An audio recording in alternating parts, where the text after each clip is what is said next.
After 27 years of marriage, my husband said, "You've let yourself go. I deserve better." His friends laughed while I sat in silence. I signed the divorce papers and left without a word. 2 years later, he was evicted from a house that was legally. I'll never forget the night it all came crashing down. We'd been married for 27 years, Todd and me. We met when I was 21, he was 24. I was working long shifts as a nurse in Peoria, Illinois. Todd was already at the car dealership, working his way up, always bragging about how he'd be the top dog one day. I believed him. Back then, I believed in everything about him. We got married quick. Bought a little starter home, had 2 kids within 5 years. Life moved fast, and I was always the one in the background, raising the kids, cooking the meals, managing the house. Todd had the big job, the big voice, the big personality. I guess I didn't see it clearly for a long time. How small he made me feel. The years went by, and I changed. I gained some weight. I wasn't 21 anymore. But I was still the one who kept everything running. Todd changed too. He started going out with the guys more, late nights, beers in the garage, golf on the weekends. And those comments, they started to sting. "You should dress up more. The other wives don't let themselves go like you have. Don't you want to look good for me?" It built up, year after year. I swallowed it. I told myself it was normal. But that night, the night that broke me, he made sure it wasn't something I could ignore. It was a Friday. Early summer. He had the guys over for drinks in the backyard. I'd made a plate of snacks, chips, wings, dip. I brought it out like I always did. They were all laughing, half drunk already. Todd barely even looked at me when I set it down. That's when I heard it. Clear as day. 27 years married, he said, his voice loud, cocky. "Look at her. She's let herself go. I deserve better." Laughter. From all of them. Like I was a joke. Like I wasn't standing right there. I stood frozen. My hands were shaking.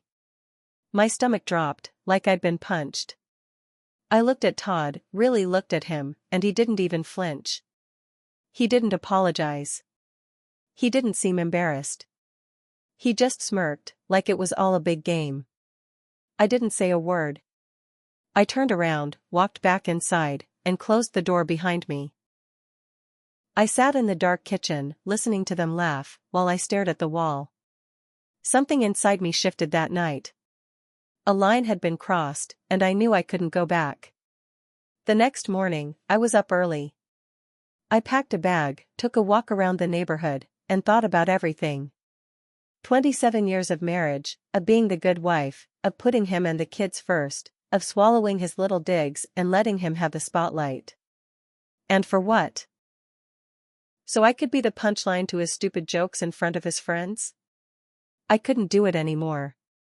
By Monday, I was in a lawyer's office. Turns out, I'd done something smart years ago without even realizing it. When we bought the house, Todd's credit was a mess, some bad business deal that tanked his score. We used my mom's inheritance for the down payment, and the mortgage was in my name only. We never bothered to add him later, too much hassle, and Todd was lazy about paperwork. That house, the one we lived in for over 20 years, was legally mine. I told the lawyer everything. She nodded, took notes, and said, "You've got a strong case. Especially with the house. He might fight it, but you're in a good position." So I filed. When Todd got served, he acted surprised, like he didn't see it coming. He tried to smooth-talk me, saying we could work it out, that I was overreacting. He even tried to make me feel guilty, saying I was breaking up the family. But I was done. We didn't fight much, at least not out loud. I signed the papers. I got the house, my car, part of his retirement. He got the truck, his personal bank account, and a couple of his toys, golf clubs, power tools, that kind of thing. After the divorce was final, I stayed in the house. He left, or so I thought. I figured he'd get an apartment, maybe crash with a buddy. I didn't ask. I didn't want to know. For the next 2 years, I tried to rebuild my life. I started a little garden in the backyard. Joined a book club. Made some new friends, reconnected with old ones. My kids were grown by then, off living their own lives. They visited sometimes, but I tried not to bother them. I kept the house, paid the taxes, kept up with the bills. I assumed Todd was out of the picture. I was wrong. Turns out, Todd never really left. He'd been staying in the house, my house, on and off, crashing there when he wasn't at some woman's place or a buddy's couch. I didn't even know. I was too busy trying to move on, too focused on my own life. But then one day, I got a message from a friend in the neighborhood. "Hey, are you selling the house? There's a U-Haul out front. Looks like someone's moving out." I drove over, heart racing, and there he was, Todd. Red-faced, yelling at some movers, trying to haul his stuff into a truck. I got out of the car, my hands shaking. "Todd, what the hell is going on?" He turned, saw me, and his face went pale. "You can't do this," he shouted, like a petulant child. "This is my house too." I stared at him, really stared. He looked rough. He'd gained weight, lost hair. His clothes were rumpled, like he'd been living out of a suitcase. "This was never your house," I said, my voice steady. "You never paid for it. You never even had your name on it. And you never paid rent. I let it slide for 2 years, but I'm done." See, I'd started the eviction process months ago, quietly, with my lawyer. Todd never even showed up for the court date. He thought he could just squat there forever. But the court ruled in my favor, and the sheriff was there to enforce it. Todd begged. He pleaded. He tried to make a scene. But it didn't matter. The law was the law. The movers finished. Todd stood in the driveway, looking like a man who'd lost everything. And maybe he had. I watched him go, feeling nothing but a cold sense of finality. I thought that was the end of it. That once Todd was out of the house, he'd be out of my life for good. But of course, I underestimated him. It was about a month after the eviction when the phone calls started. At first, it was just once in a while, Todd, calling from different numbers, leaving voicemails that started off calm. "Hey, it's me. Look, I know things got out of hand. Maybe we can talk?" I ignored them. Then the messages started getting nastier. "You're a cold-hearted B*TCH, you know that? I gave you the best years of my life, and you threw me out like trash." He left voicemail after voicemail, each one getting louder, angrier, more desperate. One day, I got home from the grocery store and found the front door unlocked. I froze. When I walked in, nothing seemed missing, but I knew, Todd had been inside. The way the couch pillow was dented. The cabinet left ajar. He still had a key. I called the locksmith the next day and had every lock in the house changed. Todd must have found out, because that night, he showed up on the front lawn, drunk, yelling, banging on the door. "I built this house," he slurred. "You think you can just lock me out? You think you're better than me now?" I called the police. They came, talked to him, told him to leave. No arrest, just a warning. But it didn't stop there. A week later, I woke up to find the front windshield of my car smashed in, glass all over the driveway. Another night, I heard a noise outside and caught a glimpse of Todd speeding off in his truck. It was like he wanted to scare me, make me feel small, like he used to. But I wasn't that woman anymore. I kept documenting everything. Took photos. Saved voicemails. I went back to my lawyer, who helped me get a restraining order. Todd didn't take it well. He showed up at my work, screaming in the parking lot. My coworkers had to call security. My manager pulled me aside, worried, asking if I was safe. The thing was, Todd wasn't just angry. He was spiraling. I found out through a mutual friend that he'd lost his job. The dealership had let him go. His drinking was worse. He'd been kicked out of 2 different apartments for not paying rent. He had nowhere to go, no one to lean on. One day, I got a letter in the mail, Todd's handwriting, messy and desperate. "You're destroying my life.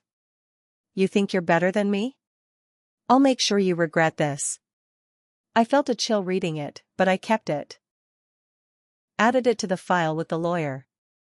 Then the twist came. I got a knock on the door one morning, a process server. Todd had filed a lawsuit against me. He was claiming emotional distress, that I'd stolen the house from him, that I'd ruined his life. It was ridiculous, but he was serious. And now I was stuck in a new fight.